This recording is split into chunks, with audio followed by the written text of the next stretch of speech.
Olá, tudo bem? Hoje nesse vídeo iremos falar um pouco sobre logística de transporte e como funciona todo esse processo. Você compreende? Muitas pessoas acham que logística de transporte é apenas transportar. E eu vou te provar hoje que isso não é assim. Para quem não me conhece, meu nome é Lindomar Santos e há mais de 5 anos eu trabalho nesse ramo de transporte. Roda a vinheta.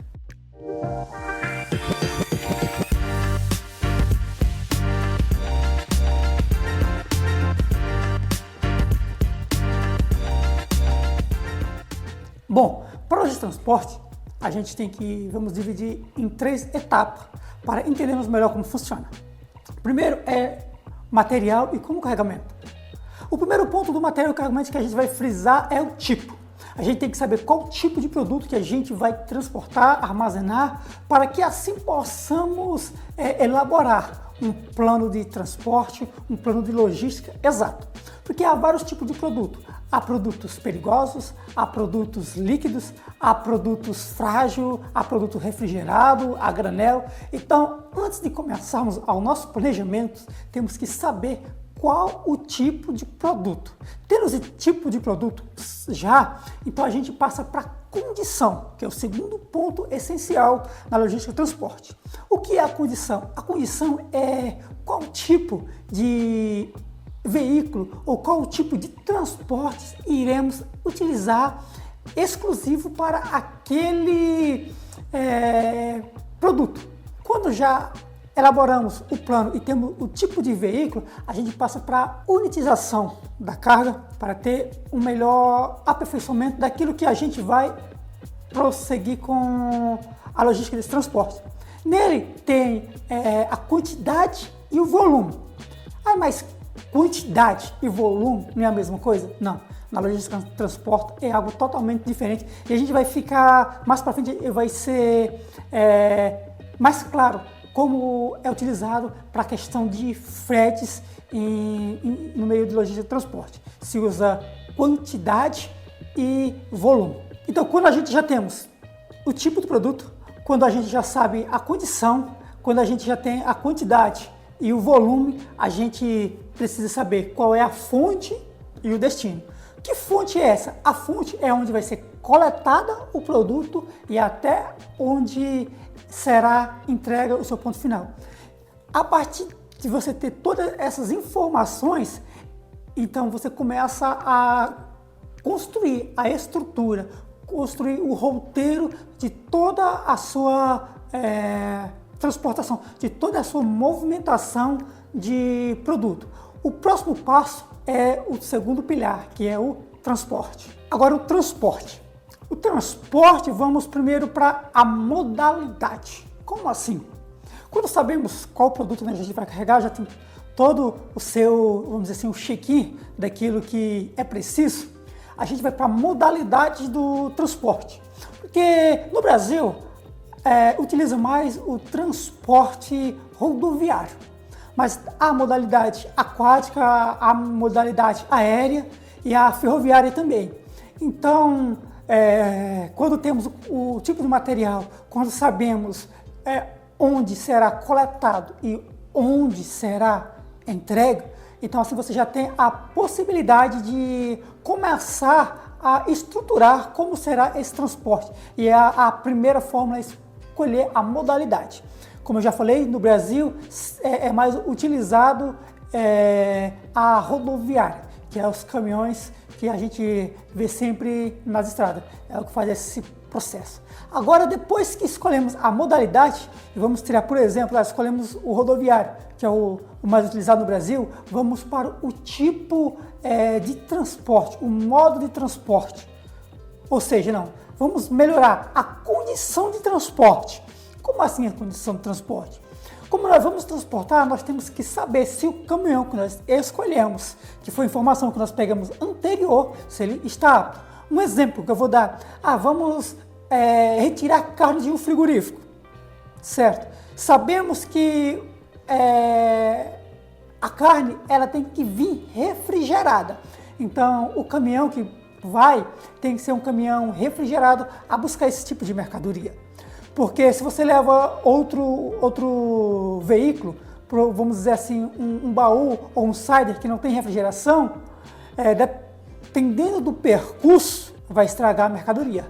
Então, para cada mercadoria, a gente tem que saber qual tipo. Por isso que eu falei no início, é de suma importância saber qual tipo de produto. Tem pessoas que às vezes ligam para a transportadora e falam: ah, eu quero um caminhão para levar uma mercadoria de tal lugar para lugar X.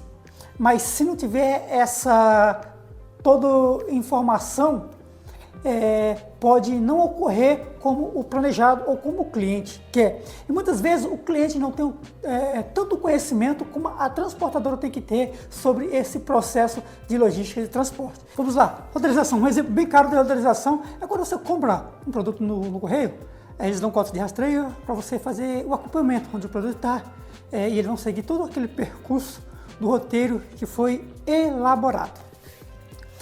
Temos feito a roteirização, passamos para a questão da documentação. Opa, documentação, como assim? No meio do transporte rodoviário, se usa muito o CTE e o MDFE. O que é CTE? Conhecimento de Transporte Eletrônico, que está de acordo com as normas da NTT e as normas governamentais, para que nós possamos transportar uma carga legalizada. Certinho? Tendo essa documentação, porque nessa documentação é que vai constar o produto,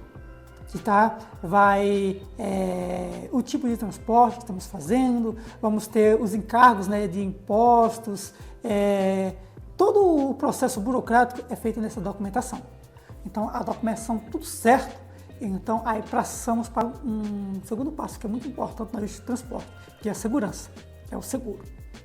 O seguro é porque quando nós fazemos a roteirização, quando fazemos todo o planejamento, a gente busca que o veículo tenha um trajeto seguro e rápido. Isso é fundamental. Mas sempre pode haver possibilidade que nunca está livre de algum acidente, ou até mesmo a gente vê no Brasil há muitos furtos de cargas. Então, se a transportadora não toma esse cuidado, ela pode ficar no prejuízo. Por quê? Porque quando a transportadora tira o produto do cliente, ou seja, da fonte, e leva até o cliente final, durante o percurso, ela é responsabilidade, a mercadoria, o produto é responsabilidade dela. Nem o cliente pode ficar prejuízo e nem o cliente do seu cliente, que seja o recebedor. Então, a transportadora, ela sempre contrata uma empresa terceira, que é seguradora, que é a seguradora que vai cobrir todo o seguro. Caso aconteça, você paga uma taxa, é gerado um código, quando você emite os conhecimentos de transporte, ou seja, quando você faz toda a documentação que está de acordo com a legislação, você está cumprindo as necessidades que a sua seguradora impõe, então a sua carga está assegurada. Caso venha a acontecer, que não é bom para ninguém, nem para a transportadora, nem para o cliente que vende, nem para o cliente que recebe, nem para a própria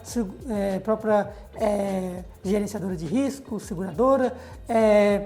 Quando acontece isso, mas é sempre bom estarmos planejados, ter esse planejamento para que nós não saia no prejuízo. Então, quando temos já todo esse processo elaborado, vamos para a terceira etapa, que é a operação. Mas como assim? O que é essa operação? Essa operação é como a gente vai voltar um pouquinho atrás. Já sabemos todo o processo, já temos toda a logística, como é que funciona, já temos o caminho certo, sabemos que estamos aptos com a documentação para seguir. Então, antes de nós enviarmos o caminhão até a empresa, a gente tem que saber o tipo de carregamento. Se a empresa que vai fornecer o carregamento, ela tem equipamento adequado e apto para aquele processo, para que não danifique ou atrase o processo da logística. Passando esse ponto da empresa fornecer equipamento, ou seja, ter tudo certo, porque algumas têm ponte, outras é empilhadeira ou muque, vai depender. E se aquele equipamento, sempre tem que frisar, é apto para aquela operação de carregamento. Então, isso, vamos para o segundo ponto. Então, vamos passar para a parte do ar-condicionamento. O que é ar-condicionamento? É sabermos qual tipo de produto nós iremos manusear, se o nosso veículo estará apto. Ou seja, se é um produto é frágil, se é um produto que pode molhar, que não pode. Então temos que ter esse conhecimento para ter certeza que o veículo que estamos indo está totalmente apto àquele tipo de produto. Um exemplo bem claro, vamos carregar um produto frágil, mandamos um caminhão, um graneleiro, e tem vamos dizer que ele tem um volume alto e precisa ser coberto, certo? Cobre. Aí, quando vamos carregar um caminhão graneleiro que é coberto, precisa amarrar, catacrá. Será que esse produto ele pode ter aperto ou não? Porque se não for, não pode ser. Então a gente tem que ter esse conhecimento para que não, no manuseio do produto, ou seja, no manuseio que for esse processo, esse percurso, nós não venhamos estragar esse produto. Então, tendo esse conhecimento, vamos para o transporte, que é muito importante a gente saber. Mas o que significa esse transporte? Já falamos sobre transporte e, claro, vou tentar ser um pouco mais objetivo. No transporte, a gente temos que saber qual tipo exato de veículo que vai ser. Temos que planejar no detalhe. Um exemplo bem claro que vamos falar sobre, nós vamos carregar um produto etanol. Sabemos que tem que ser um tanque, certo? Como eu trabalho com etanol, conheço bem como é um pouco esse processo, que para transportar o etanol, a transportadora tem que ter uma licença ambiental. A transportadora que vai carregar tem essa documentação? Está tudo ok? Sim, certo. Sabemos que etanol é tanque, certo? Mas é qualquer tanque que pode carregar esse produto? Não, tem que ser um tanque adequado. Sabendo disso também, no transporte de produtos químicos perigosos, eles têm que ter uma placa externa informando que tipo de produto é, se é químico, se é inflamável. Esse caminhão está com essa sinalização correta? Se estiver, então beleza, pode seguir em frente. Aí nós vamos para a parte mais importante, que é a conclusão, a descarga. Vamos dizer, é o ponto esperado de todo logística de transporte, é quando entrega ao cliente perfeitamente. Mas isso, antes de finalizarmos todo esse processo, a gente temos que planejar, temos que ter conhecimento se o cliente tem o equipamento adequado para a descarga, assim como o carregamento. Muitas pessoas acham que não tem importância e não se preocupam, mas sempre que for fazer, temos que ter consciência para que façamos um transporte perfeito, onde façamos com qualidade, temos que ter todos esses conhecimentos, para que no final não venhamos entregar com um material danificado, ou seja, então nós não fizemos uma boa operação, porque não planejamos a forma final de descarga. Então, assim como o carregamento, temos que saber que a descarga terá o equipamento adequado para aquele tipo de material. Por hoje é só. Se você deixou alguma dúvida, se você tem, deixa nos comentários aqui para que nós estejamos refazendo alguns outros vídeos, para que nós estejamos saciando, tirando as suas dúvidas. E se você gostou, já se inscreve e deixa um joinha aí e até a próxima.